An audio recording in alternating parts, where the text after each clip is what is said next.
Bismillahirrahmanirrahim. Assalamualaikum warahmatullahi wabarakatuh. Halo teman-teman semua, izinkan saya memperkenalkan diri. Perkenalkan, nama saya Muhammad Rahmat Kurnia dari kelas C7 Hukum Acara Pidana dengan NIM 040-2022-0382. Izinkan saya menjelaskan beberapa materi yang mengenai hukum acara pidana, yaitu mengenai soal pengertian, tujuan, serta ruang lingkup pada hukum acara pidana itu sendiri. Pengertian hukum acara pidana tidak secara jelas didefinisikan di dalam Kitab Undang-Undang Hukum Acara Pidana. Undang-Undang Nomor 8 Tahun 1081 tentang Kitab Undang-Undang Hukum Acara Pidana hanya memberikan pengertian-pengertian mengenai bagian dari hukum acara pidana, seperti penyelidikan, penyidikan, penangkapan, upaya hukum, penyitaan, penggeledahan, dan lain-lainnya.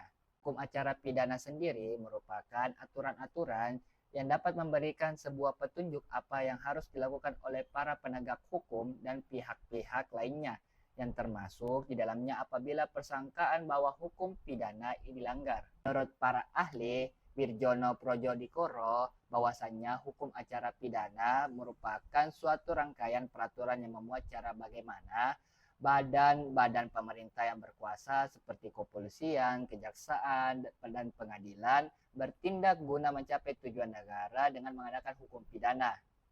Menurut Prof. Edi O.S. Hiriarich, pada hakikatnya hukum acara pidana memuat aturan-aturan yang mengatur mengenai penerapan ataupun prosedur antara lain aturan-aturan yang mengenai penyelidikan, penyidikan, penuntutan, interogasi, dan peradilan, putusan pengadilan, ataupun upaya hukum dan penegakan keputusan atau putusan pengadilan. Oleh karena itu, pengertian pidana hukum acara dapat dipahami sebagai hukum yang mengatur asas-asas secara seluruh dalam proses pengadilan pidana, mulai dari pengambilan keputusan, tindakan perbaikan, dan pelaksanaan putusan ataupun putusan pengadilan dalam upaya untuk mencari dan menemukan kebenaran material.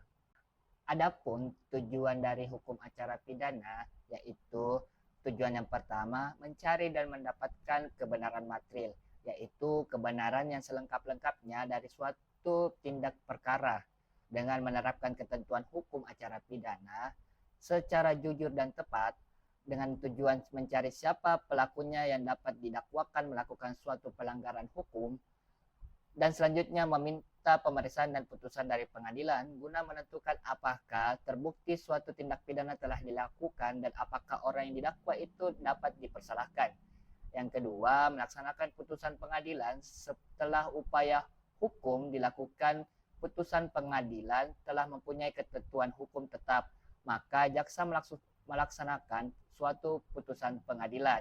Dan yang terakhir, yang pertama tujuannya untuk melindungi hak asasi manusia. Samping bertujuan menegakkan ketertiban hukum dalam masyarakat, hukum acara pidana juga bertujuan melindungi hak asasi tiap individu, baik yang menjadi korban maupun menjadi seorang pelanggar.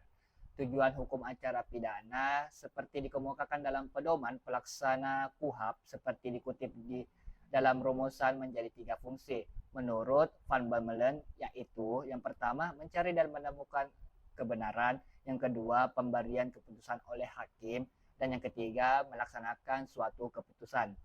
Selanjutnya kita akan membahas mengenai ruang lingkup hukum acara pidana. Ruang lingkup hukum acara pidana mencakup pengkhususan dari peradilan umum seperti pengadilan lalu lintas, pengadilan anak, pengadilan ekonomi, serta banyak lagi pengadilan yang masuk ke dalamnya. Tentu semua ketentuan pidana khusus yaitu perbuatan lainnya yang diancam dengan pidana kecuali apabila undang-undang pidana khusus tersebut menentukan atau mengatur hukum acara pidana tersendiri. Ketentuan peralihan dari Kitab Undang-Undang Hukum Acara Pidana mengatakan bahwa setelah tahun 1983, maka terhadap semua perkara pidana diberlakukan ketentuan Kitab Undang-Undang Hukum Acara Pidana dengan pengecualian untuk sementara mengenai ketentuan khusus acara pidana. Sebagaimana tersebut disebut di dalam undang-undang tertentu sampai ada perubahan dan atau dinyatakan tidak berlaku lagi. Tetapi pada kenyataannya setelah Kitab Undang-Undang Hukum Acara Pidana diundangkan, lahir undang-undang yang mengatur ketentuan pidana sekaligus mengatur hukum acara pidananya sendiri. Sebagai contoh, Undang-Undang Pemberantasan Tindak Pidana Korupsi Nomor 31 Tahun 1999 Pasal 26 mengatakan penyidikan, penuntutan, dan pemeriksaan di sidang pengadilan terhadap tindak pidana korupsi dilakukan berdasarkan hukum acara pidana yang berlaku, kecuali ditentukan lain dalam kitab undang-undang yang lain. Jadi kalau KUHP semula dirancang sebagai suatu kodifikasi atau unifikasi hukum acara Indonesia ternyata gagal. Kedudukan KUHP sekarang hanya sekedar lex generalis saja. Kita akan membahas mengenai asas-asas yang ada di dalam hukum acara pidana. Yang pertama, asas peradilan cepat, sederhana, dan biaya ringan. Dalam kitab Undang-Undang Hukum Acara Pidana, pencantuman peradilan cepat kerap ditulis dengan istilah segera.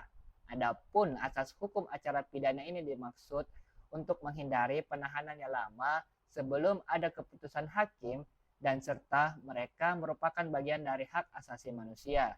Salah satu contoh perwujudan asas ini tertuang dalam pasal 24 ayat 4 Kitab Undang-Undang Hukum Acara Pidana, pasal 25 ayat 4 Kitab Hukum Acara Pidana, dan pasal 27 ayat 4 Kitab Undang-Undang Hukum Acara Pidana, yang pada intinya menerangkan bahwa jika waktu penahanan telah terlewati penyidik, penuntut umum, dan hakim harus sudah mengeluarkan tersangka atau terdakwa dari tahanan demi hukum. Yang kedua, ada asas praduga tak bersalah. Secara sederhana, makna asas praduga tidak bersalah adalah asas yang menginginkan setiap orang menjalani proses perkara dengan anggapan tidak bersalah hingga ada putusan pengadilan berkekuatan tetap yang menyatakan kesalahan orang tersebut. Dalam KUHP, asas ini tertuang bagian penjelasan umum butir ketiga huruf yang menyebutkan bahwa setiap orang yang disangka, ditangkap, ditahan, dituntut, ataupun dihadapkan di muka sidang pengadilan wajib dianggap tidak bersalah sampai adanya putusan pengadilan yang menyatakan kesalahan yang memperoleh kekuatan hukum yang tetap. Selanjutnya, yang ketiga merupakan asas pemeriksaan pengadilan terbuka untuk umum. Asas hukum acara pidana yang ketiga adalah sidang perkara di pengadilan terbuka untuk umum.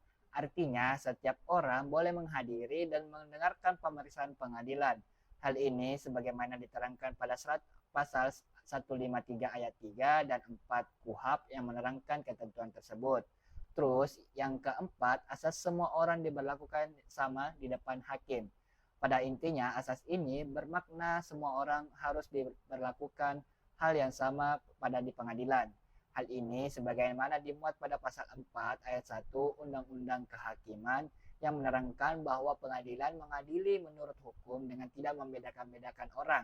Kemudian sebagaimana dimuat pula dalam penjelasan butir 3A Kitab Undang-Undang Hukum Acara Pidana yang menyebutkan bahwa perlakuan yang sama. Terus yang selanjutnya, asas yang terakhir, asas semua orang diberlakukan sama di depan hakim.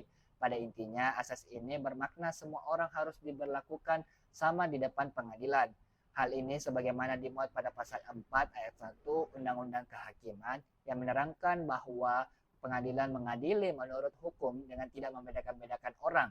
Kemudian sebagaimana dimuat pula dengan bagian penjelasan umum butir 3A Kitab Undang-Undang Hukum Acara Pidana yang menyebutkan bahwa perlakuan yang sama atas diri setiap orang di muka umum dengan tidak mengadakan pembedaan perlakuan.